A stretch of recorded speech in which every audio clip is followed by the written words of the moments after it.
अस्सलाम वालेकुम dear patient, मैं डॉक्टर हमाद। आज मैं आपको बताने जा रहा हूँ कि शुगर को कंट्रोल करने के लिए आपने कौन सी खुराक खानी है और कौन सी खुराक नहीं खानी, यानी जो ऐसी चीज़ें जो आप अपने डाइट प्लान में से आउट करेंगे और जो किन चीज़ों को आपने ऐड करना है। ठीक है, तो मैं इसके बारे में आपको बेसिक जो हम चीज़ें खाते हैं उनको ही बयान करूँगा। ठीक है, तो उसके मुताबिक फिर आप अपना डाइट प्लान बना सकते हैं। फॉर एग्ज़ाम्पल, हमने सब्जियां खानी हैं, फल खाने हैं, दालें हैं, गोश्त है, ऑयल है। ठीक है, तो ये सारी चीज़ें हैं ना, इनको हम 3 हिस्सों में डिवाइड करते हैं।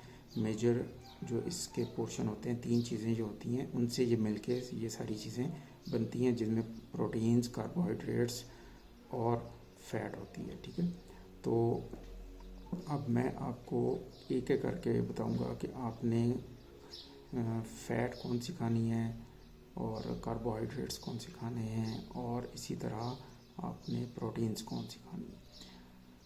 तो प्रोटीन्स जो है उनके अंदर आपको गोश्त जितना है, छोटा गोश्त, बड़ा गोश्त, मुर्गी, मछली, अंडे की जर्दी, ठीक है, और इन चीज़ों से, गोश्त से आगे जो भी आप चीज़ बनाते हैं, सालन बनाते हैं, कीमा बनाते हैं, घर में बनाए हुए कबाब हों, चपली कबाब हों, सीख कबाब हों, ठीक है, तो ये सारी चीज़ें आ सकती हैं बगैर किसी परहेज़ के।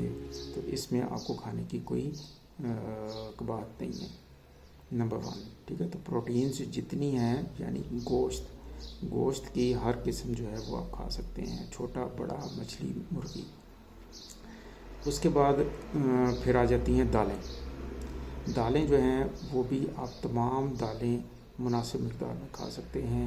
ठीक है, कि उसमें उसके साथ आप काले चने, सफ़ेद चने, लोबिया, इसी तरह पेशेंट पूछते हैं कि लाल लोबिया खाना है, सफ़ेद खाना है, तो आप हर तरह का लोबिया खा सकते हैं। ठीक है, और वो मुनासिब मिक़दार में। उसके बाद फिर नेक्स्ट हमारे पास आ जाता है फल। तो फलों में आपने कुछ ऐसे फल हैं जिनको आपने परहेज़ करना है, जिनमें शुगर का कंटेंट ज़्यादा होता है, जिनसे शुगर ज़्यादा बनती है, जिनके अंदर उनका ग्लाइसेमिक लोड और ग्लाइसेमिक इंडेक्स वो ज़्यादा होता है।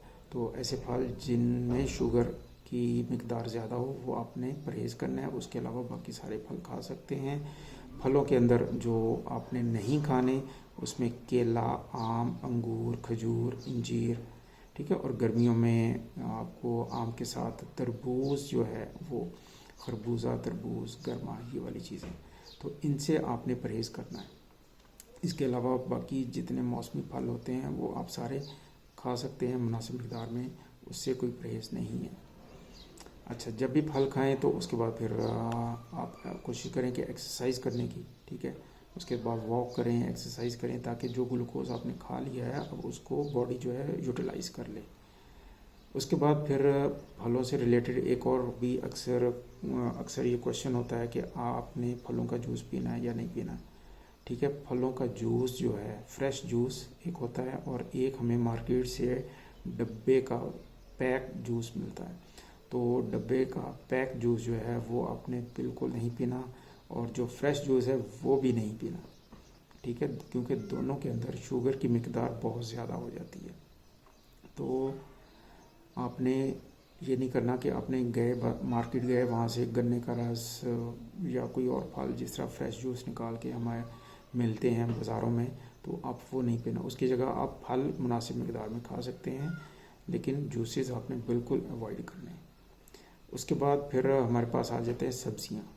अब कुछ सब्ज़ियाँ ऐसी हैं जिनमें शुगर की मिकदार ज़्यादा होती है, तो आपने वो वाली सब्ज़ियाँ अवॉइड करनी है, नहीं खानी।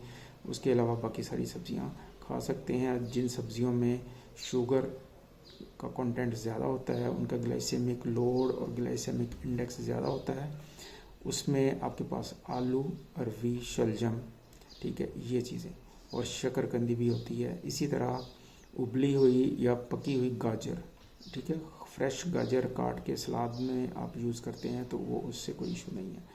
अगर आप उसको गाजर को पकाते हैं, पकाने के बाद उसमें शुगर का लेवल ज़्यादा हो जाता है, इसलिए आपने पकी हुई गाजर को अवॉइड करना है। तो सबसे ज़्यादा जो हमारी सब्ज़ी खाई जाती है वो है आलू। आलू हम हर सब्ज़ी के साथ ऐड कर देते हैं। ठीक है। तो बाज़ दफ़ा गोश्त में भी आलू डाल देते हैं, बाकी जितनी सब्जियां हैं उनके साथ आलू जो है वो ऐड करते हैं। तो आलू जो है सबसे ज़्यादा शुगर इसी के अंदर होती है, इसके साथ अरवी होती है। तो ये चीज़ें आपने इन सब्जियों को छोड़ के बाकी सारी सब्जियां आप खा सकते हैं और खानी भी चाहिए। उसके बाद फिर आपको जो एक ऑयल फैट जो है, ऑयल कौन कौन से आपने खाने हैं। अच्छा, सब जो तो अफोर्ड कर सकते हैं वो देसी घी इस्तेमाल करें। बेस्ट ऑयल जो है वो देसी घी है। उसके बाद मक्खन है, फिर सरसों का तेल या उसके साथ कैनोला जो होता है, तो उसका खुद अगर आप बनवाते हैं, निकलवाते हैं तेल, तो वो यूज़ करवाएं। ठीक है, सरसों का तेल अगर उसकी निस्बत अगर आपको मिल जाए कैनोला, ठीक है, वो भी उसकी किस्म होती है, तो वो अगर आप कैनोला का तेल निकलवा के यूज़ करें वो ज़्यादा बेस्ट है। उसके साथ फिर आप नारियल का तेल भी यूज़ कर सकते हैं। अच्छा, इसमें एक और बहुत अच्छी फैट है जो हमें गोश्त के साथ मिलती है। चर्बी गोश्त के साथ जो होती है उसमें सालन बनाएं, जैसे हमारे पेशावर साइड पे शिनवारी टाइप बनाते हैं कढ़ाइयाँ, तो वो उस चर्बी में बनाते हैं, तो वो भी ठीक है।